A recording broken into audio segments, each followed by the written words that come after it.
Haleluya na kusalimu katika jina la Yesu Kristo. Wewe ambao unatazama video hii, Mungu akubariki sana.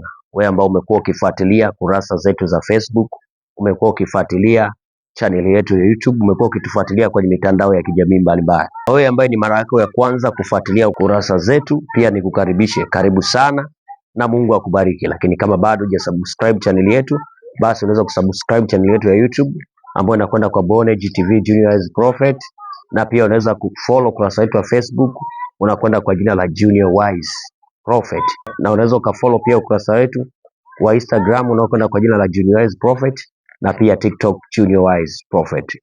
Mungu akubariki sana, na hii ni sehemu C ya unabii wetu wa taifa wa mwaka 2026.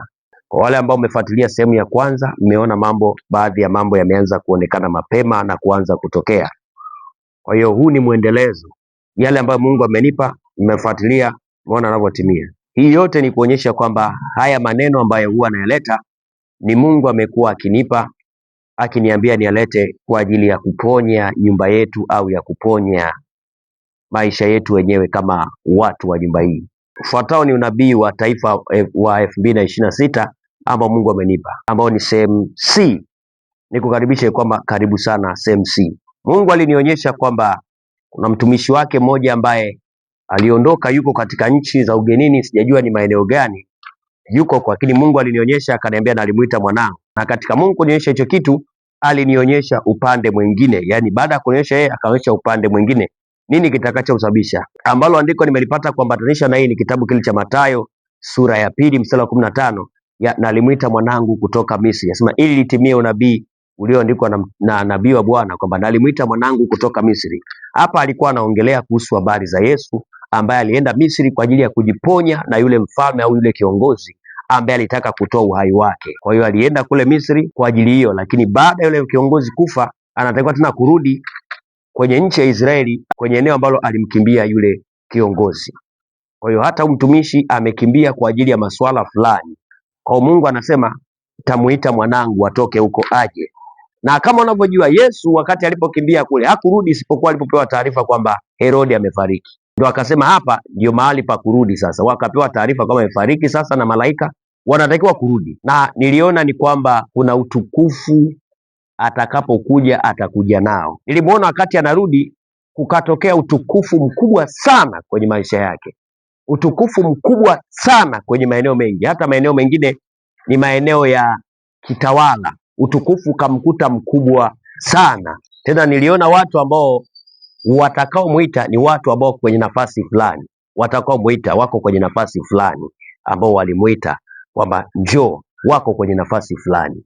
Ndicho Mungu ambacho alinionyesha, kitu hicho ambacho Mungu alinionyesha. Ninakwenda moja kwa moja juu ya Air Tanzania. Na leo nilituma unabii wa Air Tanzania juu ya shirika hili la ndege la Tanzania. Mwaka jana maagent wa kuzimu walitaka watoe kafara kupitia hii. Yaani kwa mtu ambaye wa kawaida unaweza nikawa naongea hivi kwa sababu haijatokea, unaweza ukasema amna. Unajua kuna ubishi unakuwepo kwa watu. Lakini mwaka jana walitaka watoe kafara Air Tanzania waiangushe.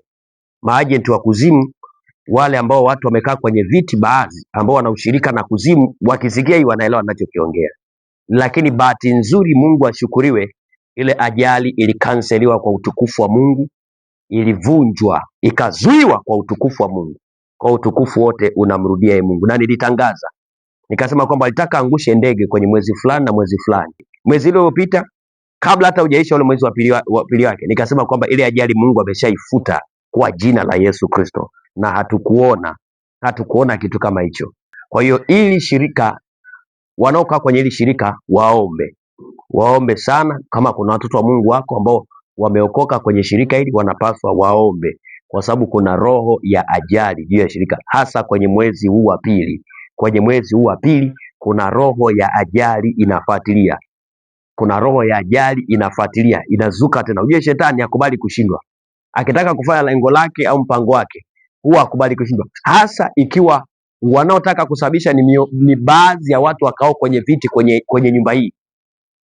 Kwa maana yake hapo ni lazima ni kwamba kuna uhalali fulani watautafuta tena, kwa sababu wako kwenye nafasi fulani, wanatakiwa walipie kutokana na nafasi zao. walimsujudia shetani ili wakae kwenye nafasi fulani, kwa hiyo ni lazima walipie. Kwa hiyo watajitahidi kufanya kile na kile ili litimie lile ambalo wameagizwa na kusudi walitende. Kwa hiyo watu waombe sana juu ya Air Tanzania, waombe sana juu ya Air Tanzania, waombe sana sana sana sana, na Mungu aliye hai atatusaidia.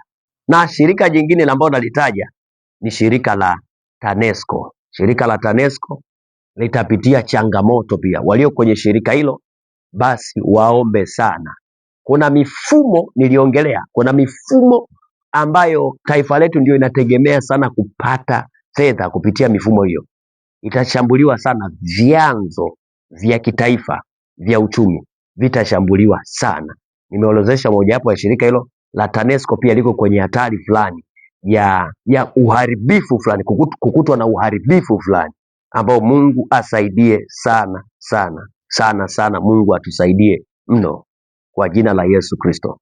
Na pia haya mabasi yanaitwa ya mwendo kasi. Kuna kipindi fulani niliongea, nikazungumzia, nikaipointi na tarehe fulani ambayo Mungu amenipa, nikaisema.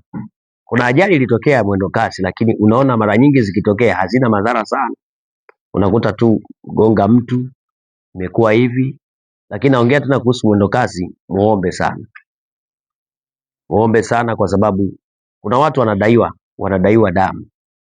Wako kwenye nafasi fulani wanadaiwa damu. Uko damu, mtumishi wa Mungu, umeokoka, mwana maombi, ombea kuhusu mwendo kasi.